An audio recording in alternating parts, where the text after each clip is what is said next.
warahmatullahi wabarakatuh. Perkenalkan, saya Liana Oktaviani dari Prodi S1 Ilmu Keperawatan 2B Stikes Bakti Mandala Husada Slawi. Di sini saya akan membahas tentang HIV AIDS dan bagaimana peran perawat dalam pengobatan HIV AIDS. Lebih utama kita membahas definisi dulu ya. Yang pertama, definisi dari HIV. HIV adalah suatu virus yang penyebarannya itu terjadi melalui kontak darah ataupun cairan yang ada di dalam tubuh manusia. Sedangkan AIDS didefinisikan sebagai suatu keadaan meningkatnya secara progres virus HIV yang ada di dalam tubuh sehingga menyebabkan kekebalan dalam tubuh manusia itu semakin rendah. Menurut Departemen Kesehatan RI pada tahun 2010, kasus penderita HIV AIDS dari tahun ke tahun itu selalu meningkat. Nah, peningkatannya itu juga diimbangi dengan faktor kematian yang ada. Semakin meningkat penderita HIV dan AIDS, kematiannya juga semakin tinggi. Prevalensi dari adanya kasus tersebut sekitar 9,85 per 100.000 penduduk Indonesia. Nah, kasus penderita HIV AIDS tersebar di seluruh provinsi Indonesia. Salah satunya yaitu di Jawa Tengah, Jawa Timur, Jawa Barat, DKI Jakarta, Papua, Bali, Riau, dan sampai ke Kepulauan Riau. Nah, bagaimana sih virus itu dapat masuk ke tubuh kita? Nah, virus itu dapat masuk ke tubuh kita itu melalui dari infeksi yang di luar itu masuk ke dalam tubuh kita. Lalu infeksi-infeksi tersebut lama-kelamaan menjadi infeksi primer yang akan menyebabkan adanya virus yang masuk ke limfoid dalam tubuh manusia. Nah, dari situ akan menyebabkan latensi klinis sehingga meningkatnya virus yang ada di dalam tubuh kita, terutama virus HIV tersebut. Nah, dari adanya peningkatan virus HIV tersebut akan menyebabkan timbul gejala-gejala penyakit klinis. Namun, gejala-gejala yang terjadi tersebut tidak serta-merta langsung menjorok pada gejala serius HIV, tidak, tetapi gejala yang muncul itu sama seperti penyakit-penyakit biasa. Namun, ketika penyakit tersebut terus-menerus terjadi kepada seseorang, nah, lama-kelamaan ketika kekebalan tubuhnya semakin rendah, maka seseorang tersebut dapat terjadi kematian. Lalu, penularannya itu lewat mana saja?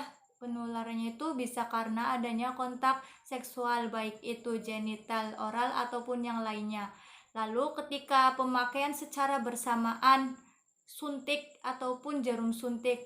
Jarum suntik ketika sudah dipakai seseorang, maka harus dibuang. Tetapi jika dilakukan pengulangan ataupun digunakan oleh orang lain, itu dapat berbahaya.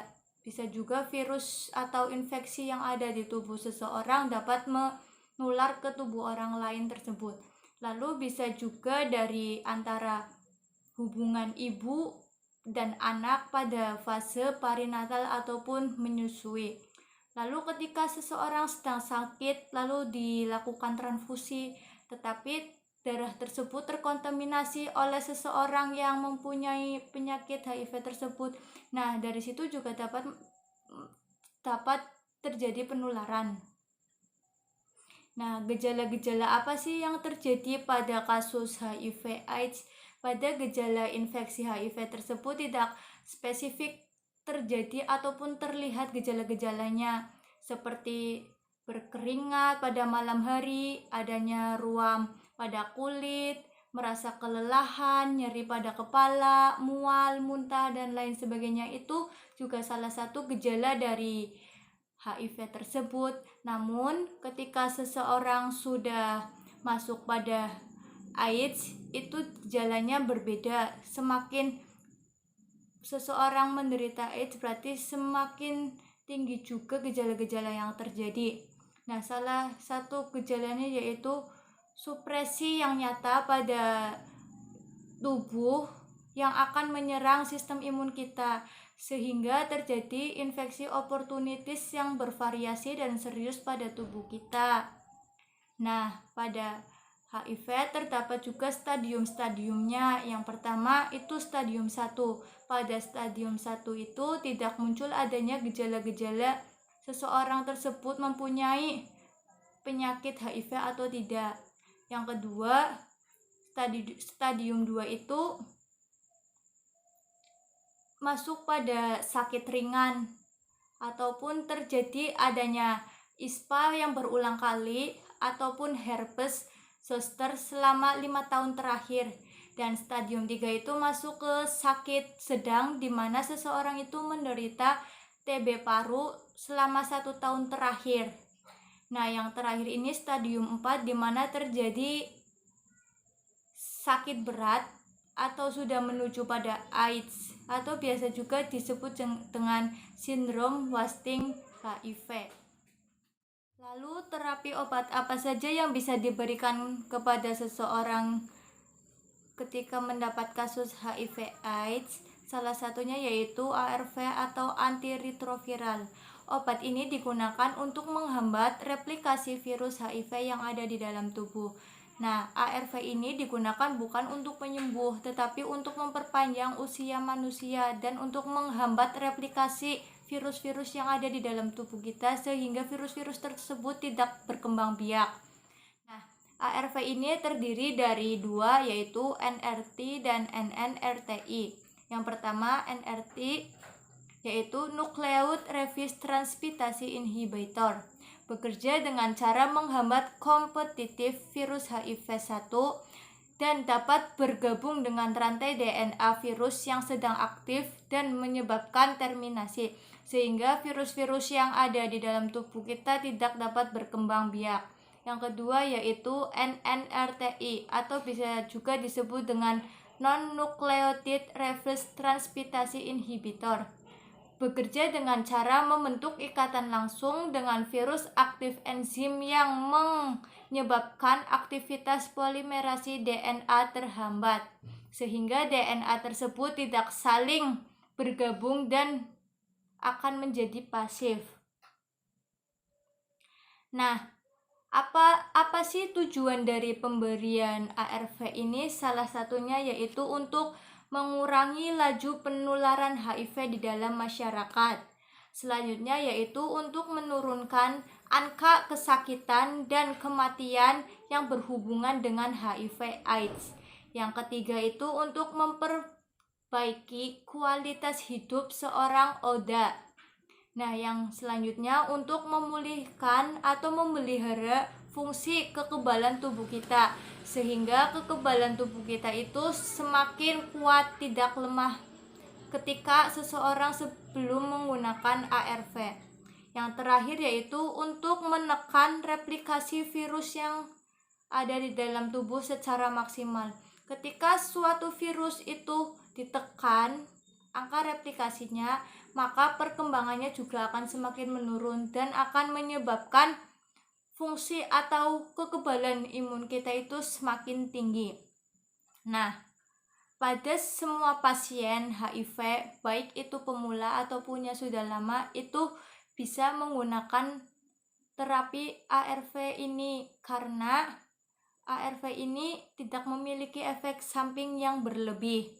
Nah, tapi ketika seseorang sudah mengonsumsi ARV lalu berhenti ataupun tidak patuh pada peraturan yang ada, itu dapat berbahaya karena bisa juga seseorang itu dapat mengulang dari awal pengobatan lagi. Setelah pemberian terapi ARV, apa sih peran perawat dalam pengobatan pada penderita HIV AIDS? Salah satunya yaitu dengan melakukan caregiver, yaitu membantu mempertahankan dan memulihkan kesehatan serta mengelola penyakit dan penyebabnya untuk mencapai suatu level maksimal dan kemandirian melalui jalan penyembuhan. Yang kedua yaitu komunikator. Peran perawat sebagai komunikator yaitu keefektifan komunikasi perawat adalah suatu fungsi hubungan dengan pasien untuk mengetahui kekuatan dan kelemahan atau kebutuhan yang diperlukan oleh pasien. Yang selanjutnya yaitu peran perawat sebagai edukator. Edukator di sini berfungsi untuk mengajarkan pasien tentang kesehatan dan proses perawatan yang ada. Selanjutnya yaitu fungsi advokat. Peran perawat sebagai advokat sendiri itu mempunyai fungsi untuk melindungi hak-hak dan hukum pasien dan memberikan bantuan untuk menegakkan hak-hak pasien. Jadi, pada saat pasien merasakan kesepian, lalu membutuhkan dorongan, semangat, motivasi, disinilah hak-hak pasien dapat dilindungi. Lalu sebagai konselor di sini yaitu membantu pasien dalam memilih keputusan yang akan diambil, sehingga pasien tidak merasa bingung atau merasa gelisah tentang keputusan apa yang harus mereka ambil. Perawat juga harus melakukan pendampingan ataupun pertahanan hubungan yang sering dengan pasien, sehingga pasien tidak merasa kesepian ataupun terlantar di dalam rumah sakit. Tujuannya juga untuk menunjukkan rasa menghargai dan memupuk rasa percaya diri pada diri pasien. Lalu, perawat juga harus menetapkan atau menegakkan aspek spiritual yang harus ada pada diri pasien, sehingga dalam proses penyembuhan aspek spiritual juga harus seimbang. Lalu, perawat juga harus mendampingi keluarga agar keluarga tidak menjauh dari pasien ataupun hal-hal yang lain tidak diinginkan. Perawat juga melakukan tindakan kolaborasi dengan melakukan rujukan untuk VCT atau voluntary counseling and testing ataupun melakukan tes HIV pada pasiennya. Nah, itulah beberapa peran perawat dalam pengobatan HIV/AIDS. Jadi kesimpulannya, sebagai seorang perawat kita harus menentukan kepatuhan dalam berobat pada diri pasien, sehingga dalam proses penyembuhan itu tidak dilakukan secara pengulangan dan akan terjadi secara maksimal. Nah, untuk sebagai pendampingan, sebagai perawat harus memupuk rasa percaya diri pada pasien dan tidak menganggap pasien tersebut sebagai pasien yang memiliki aib ataupun merasa terlantar ataupun merasa sendirian. Nah, itulah beberapa pembahasan pada kali ini. Saya mohon maaf sebesar-besarnya barangkali banyak salah. Sekian dari saya. Wassalamualaikum warahmatullahi wabarakatuh.